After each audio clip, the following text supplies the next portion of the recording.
बिस्मिल्लाहिर्रहमानिर्रहीम। IQ option के बारे में मुख्तलिफ सवालात पूछे गए हैं कि इसके अंदर जो ट्रेडिंग की जाती है उसकी शरई हैसियत क्या है, शरअन जायज़ है या नहीं है। तो IQ ऑप्शन को आप पहले समझे, इसमें किस काम के बदले में आपको पैसे मिलते हैं, आपको जो मुनाफा दिया जाता है वो किस लिए आपको ये लोग मुनाफा देते हैं। क्या आप कोई खिदमत फराहम करते हैं जिसके बदले में आपको पैसे मिलते हैं, तो हम ये कहें कि ये इजारा है। और या ये है कि आप कोई एसेट बेचते हैं जिसके बदले में पैसे मिले, तो हम ये कहें कि ये तिजारत है।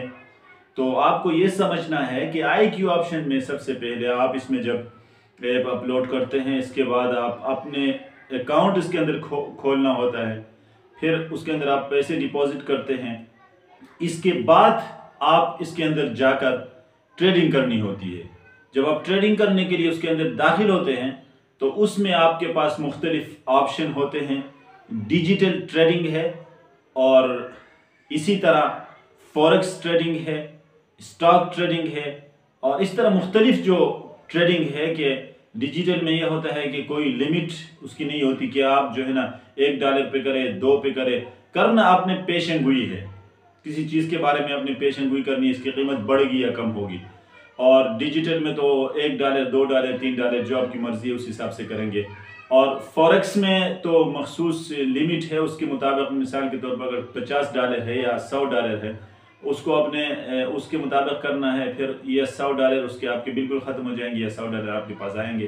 तो इसी तरह आप जो है स्टॉक में जो ट्रेडिंग है उसमें आप जो मुख्तलिफ कंपनीज़ के शेयर्स हैं उनके बारे में आपने क्या पेशन गोई करनी होती है। और इसके अलावा जो ऑप्शन है कमांड ऑप्शन के अंदर आपने क्या करना होता है, ऑयल है, सिल्वर है, गोल्ड है, इनके बारे में पेशन गोई करनी होती है। बहरहाल ये मुख्तलिफ ऑप्शन आपके पास है। इन सब के अंदर जो ट्रेडिंग होती है उसमें खुलासा उसका ये है कि आपने मिसाल के तौर पर डिजिटल के अंदर आप आ जाते हैं कि ट्रेडिंग करना आप शुरू करते हैं, तो आपके अकाउंट जो है वो उसके अंदर है, उसके अंदर पैसे हैं। तो आपने किसी चीज़ के बारे में, किसी करेंसी के बारे में, मसलन यूरो और USD जो डॉलर है उसके बारे में आपने क्या करना है, उन दोनों का तकाबुल करके आपने ये कहना है कि ये जो डॉलर है, डॉलर की कीमत अगले इस टाइम के अंदर, घंटे के अंदर, 2 घंटे के अंदर, 3 घंटे के अंदर इस डॉलर की कीमत जो है वो इसमें इजाफा होगा, उसकी कीमत में इजाफा होगा यूरो के मुकाबले में। ये कहना है आपने, या ये कहना है कि उसकी कीमत में कमी आएगी। ये 2 बातें आपने करनी है। अगर आपने इजाफा कहना है तो आपके पास ऑप्शन है कॉल, तो इसमें आप क्लिक करेंगे। अगर आपने ये कहना है कि इसमें कमी आएगी तो आपके पास ऑप्शन है पुट, उस पर आपने क्लिक करना है। इसके बाद जो आपकी टाइमिंग है उस टाइमिंग के अंदर अगर, और फिर आपने ये रखना है कि $1 इस पर रखते हैं, $2 रखते हैं। इस जो पेशन गोई आपने की है, इस पेशन गोई के करने के बाद आपने वो जो डॉलर होता है, इस पेशन गोई के करने के साथ आप वो डॉलर भी, उसके बगैर तो आप ये पेशन गोई नहीं कर सकते, वो एक्सेप्ट नहीं होता। $1, $2 कितना आपने रखना है।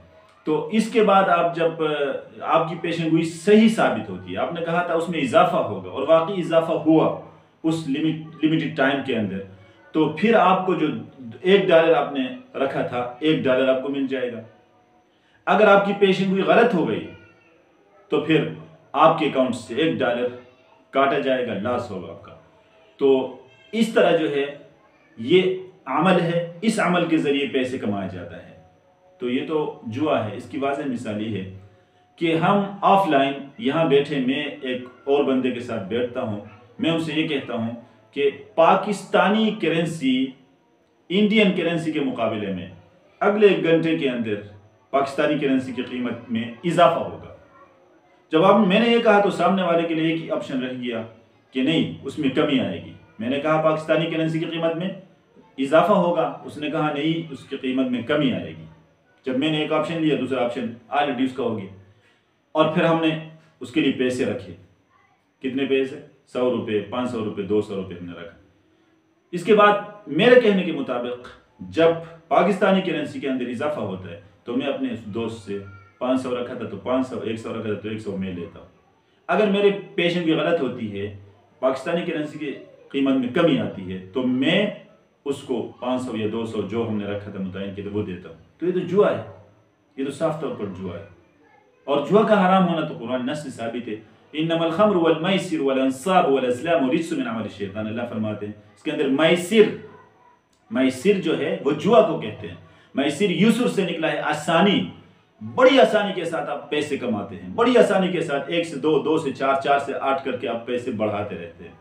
کوئی مشقت نہیں، نہ ذہنی مشقت ہے، نہ جو ہے عملاً بدنی کوئی مشقت ہے، آپ آسانی سے. اس کو قمار بھی کہتے ہیں. جس طرح چاند کے اندر اضافہ ہوتا ہے، بڑھوتری ہوتی ہے اور کمی آ جاتی ہے، یہاں دونوں اس طرح ہوتا ہے. تو بہرحال یہ جوا ہے. اور اس میں یہ بھی ہے کہ مخاطرہ بھی اس کے اندر ہے. قمار اور جوا جو ہے اس کے اندر، اس کو مخاطرہ بھی کہتے ہیں. مخاطرہ کا مطلب یہ ہے رسک ہے. جو $10 یا $10 یا $50 آپ رکھتے ہیں، ہو سکتا ہے یہ مکمل طور پر جو ہے لاس ہو جائے، اور یہ بھی ہو سکتا ہے کہ یہ اس طرح اپنے ساتھ اتنے پیسے اور لے کے آئے. تو اس کو مخاطرہ بولتے ہیں. ابن عباس سے روایت میں نے پہلے بھی بیان کی تھی. عن ابن عباس قال ان المخاطرة قمار.